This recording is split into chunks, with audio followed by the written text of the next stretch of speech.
Hallelujah,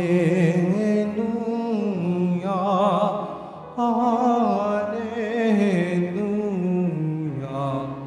Hallelujah, Hallelujah. Si Kristo ay naging dukha upang tayo'y managanap sa bigay niyang pagpapala. Hallelujah, Hallelujah, Hallelujah, Hallelujah.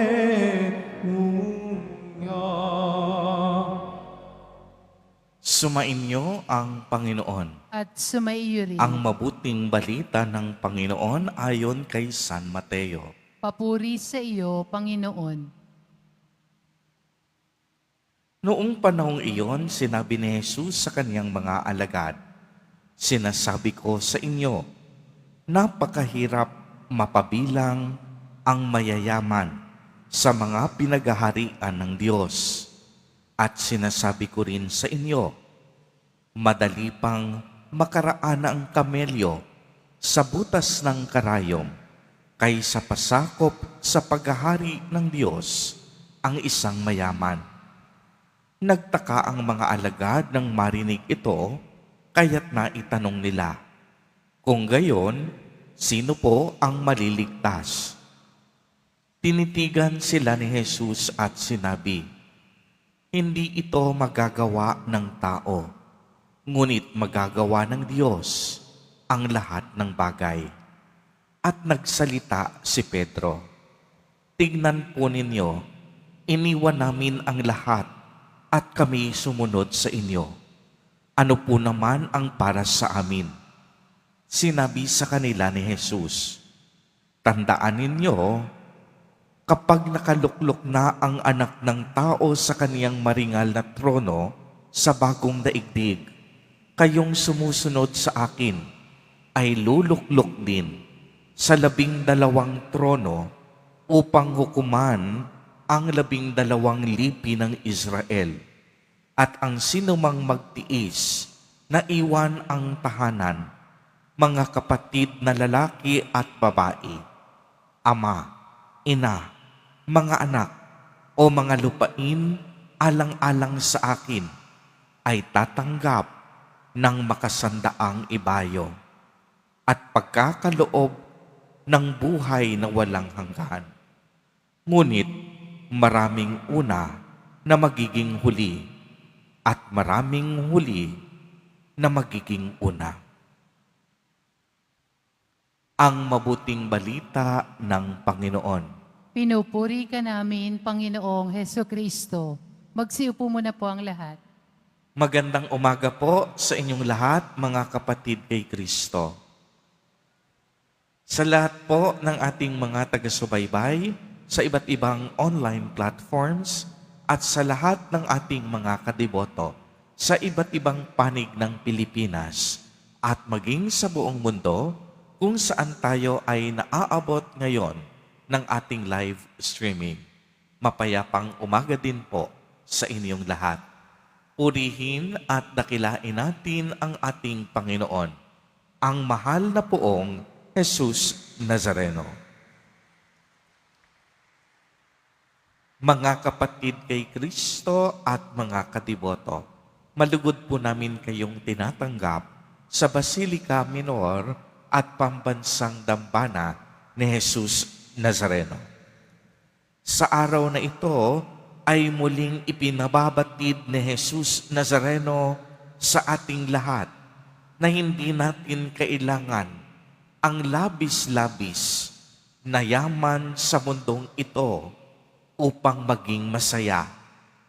Matsigit na mapalad ang mga taong sa Diyos ay nagtitiwala at umaasa.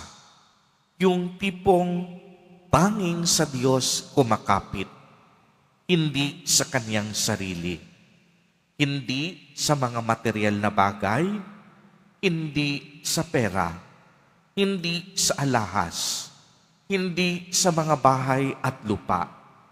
Hindi ang propesyon ang magpapasaya sa atin. Ang tunay na magbibigay kasaysayan at kahulugan sa ating buhay ay ang ating pusong marunong makinig at sumunod sa kalooban ng Diyos. Kaya nga sinabi ni Jesus Nazareno sa ating ebanghelyo, napakahirap mapabilang ang isang mayaman sa pinaghaharian ng Diyos. At idinugtong pa ni Jesus, mas madali pang makaraan ang kamelyo sa butas ng karayom kaysa pasakop sa paghahari ng Diyos ang isang mayaman. Ibig sabihin po nito, hindi sa material na kayamanan masusukat ang tunay na dangal ng isang tao. Uulitin ko po, hindi po sa material na kayamanan nasusukat ang tunay na dangal ng isang tao. Ang nakalulungkot po sa ating lipunan sa kasalukuyan ay tila baga nakatutok tayo kung ano ang estado ng isang tao sa kaniyang buhay. Paano mo naman nasabi yon, Father? Ramdam naman nating lahat. Kapag mas mayaman ka, mas tinitingala ka. Kung mahirap o pobre ka lamang, para bagang hindi ka masyadong binibigyang halaga. Mas hindi napapakinggan ang tinig ng maliliit dahil minsan pera ang nagpapatakbo sa ating sistema. Kaya nga ang Diyos ang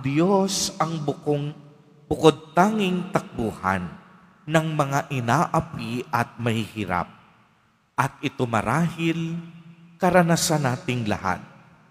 Di po ba't kapag walang-wala na tayo at sadsad na ang ating kalagayan, di po ba't sa Diyos tayo tumatakbo at lumalapit? Sa Diyos tayo nagdarasal at nagsusumbong ng ating mga hinaing? Ganito yung sinasabi ko kanina, na pagkapit at pagtitiwala na nais ng Diyos sa atin. Hindi lamang dahil tayo ay nasa matinding pangangailangan o pagsubok, ngunit nais ng Diyos araw-araw ang ating pagtitiwala ay nasa Kanya. Uulitin ko sapagkat ito'y napakahalaga. Nais ng Diyos araw-araw ang pagtitiwala natin nasa Kanya. Kaya nga po, sinasabi sa atin na ang kaharian ng Diyos ay ang kaharian ng pagpapala na ibibigay ng Diyos sa taong sa Kanya ay umaasa at nagtitiwala. Mga kapatid kay Kristo, anuman po ang gawin natin sa buhay, hindi tayo magiging masaya kung wala tayong tiwala at relasyon sa Panginoon. Aanhin po natin ang kinang ng yaman sa mundo kung ang kaluluwa naman natin mapupunta sa impyerno dahil tayo ay sakim, ganit at makasarili. Magbahagi po tayo tulad ni Jesus Nazareno. Ibinahagi niya ang lahat sa Kanya. Pati ang sarili niyang buhay, inialay sa atin. Dahil ito po ang ibig sabihin at kahulugan ng buhay. Ang magbigay at magbahagi.